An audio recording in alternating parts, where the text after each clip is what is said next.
Okay, good to see you guys again. Wonderful.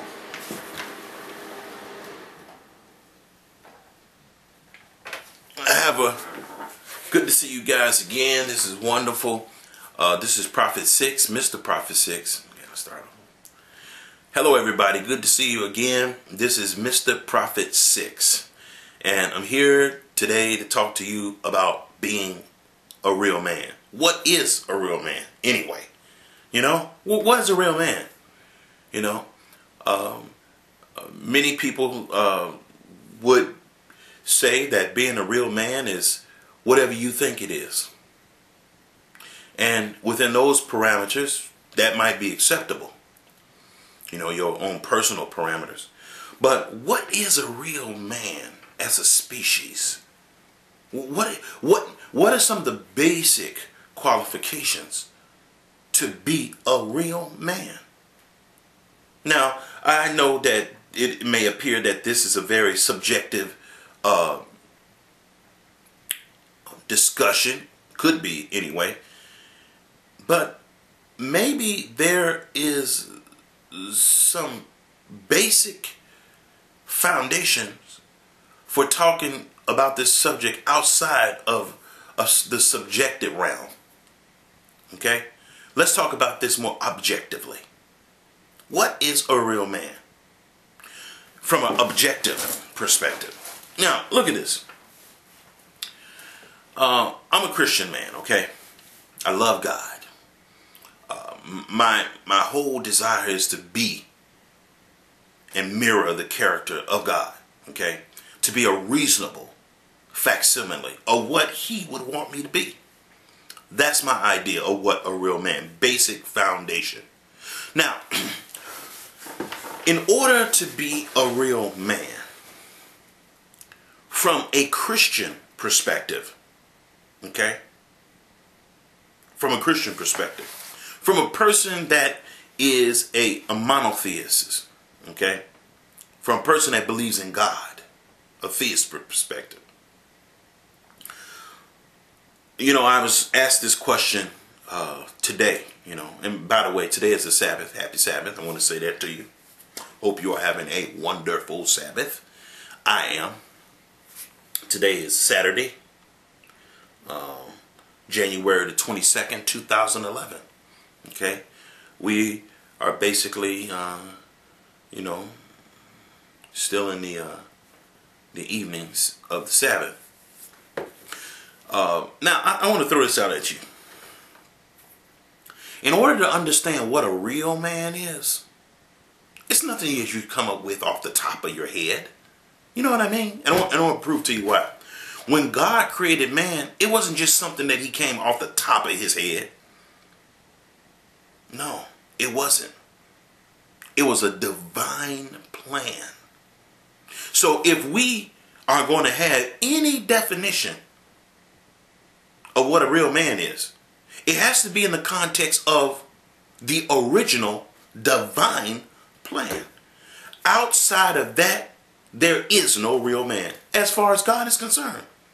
Now, that knocks a whole lot of stuff out the way. I mean, that really constricts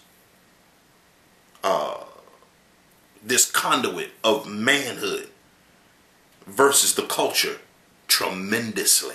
Now, watch this. A real man has to understand why he is here on earth.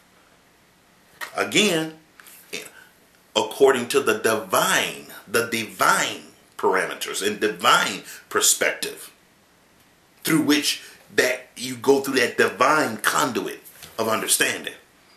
What is a real man? Now, I know no matter who you speak to, they can give you a definition, but there has to be a foundational reason of what makes a real man. Now look at this. You have a man. A real man must understand who God is. Okay? He must understand who God is. After he understands who God is, that God is going to tell him who he is. We talking about real manhood here. When that real man gets that information, along with that information comes some more information. What is your assignment? Why are you created? Why are you living on this terrestrial ball? What was the purpose of God's design in creating the earth? If you don't understand that, people, you are not a real man or a real woman. You are a counterfeit of all the things that God made in his divine plan. You're a counterfeit to the divine plan. You have to understand that. And you know what? Most Christians don't know why they're here. They don't know why they're here. They don't know what their particular and general assignment is. Yes, there's a particular and a general assignment.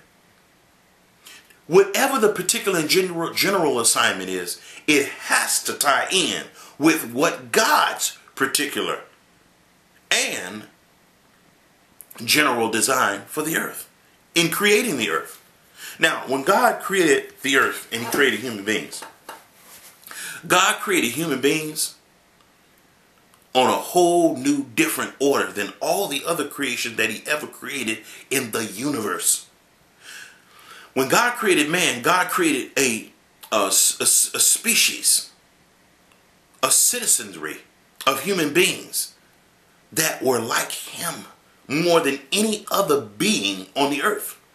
Certainly some of those other beings have some things that are characteristic of God, but not like the human being. Not like the human being. Not even the angels can get close. Are closer to the design of who God is than human beings. And I want to tell you why. See, when God created human beings, God created human beings to be like him and to look like him, formed like him, and have a power that angels do not possess. That is to procreate. In other words, God created human beings to continue the procreational legacy that he had already begun. Angels don't have that ability. No matter what people say, angels cannot procreate. Jesus even said it. Now, this is really interesting. So man was to partake in the creative process, in creating, helping to create and continue to populate the earth with citizens of the kingdom. See, when God created the earth, you have to understand this in order to be a real man. This is fundamental. When you see the creation of the earth in Genesis chapter 1, you got to see more than God just creating the earth. A ball of clay, a ball of dirt and rock and water. You gotta be able to see more than that. When you look in Genesis chapter 1, you know what God is doing? He's putting an addition onto his kingdom. That's what he's doing. He's putting an addition. Like you put an addition onto your house, he's putting an addition onto his kingdom. And this addition that he's creating is not some little bathroom, some little powder room. This addition that he's creating is like one of the crowning acts of his kingdom. Besides his throne, it's the human race that is able to procreate. So when you look at Genesis chapter 1 and see the creation of the earth, you got to see more than the creation of the earth. You have to be able to see the creation of the world. If you are not able to see that, if you're not able to see God building his kingdom, and all you can see is him creating the earth and stars and moon and grass and creeping things, you miss the whole point as a Christian. And by being able to see God expanding his kingdom, putting an addition on his kingdom, and annexation onto his kingdom, then and only then do you understand what man is supposed to be doing. Man is supposed to be adding on to his kingdom by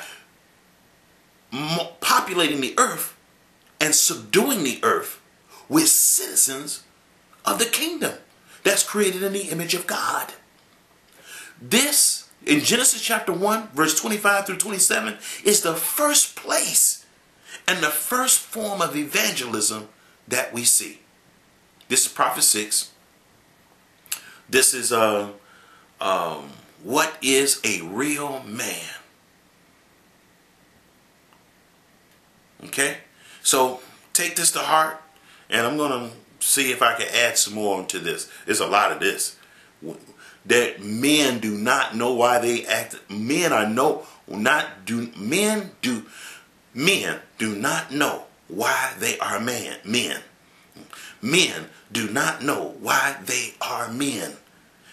And what they are doing is empowering women to rule over them. Whenever a man has forgotten or he shirks the responsibility, he's empowering women to rule over them in an unsanctified manner.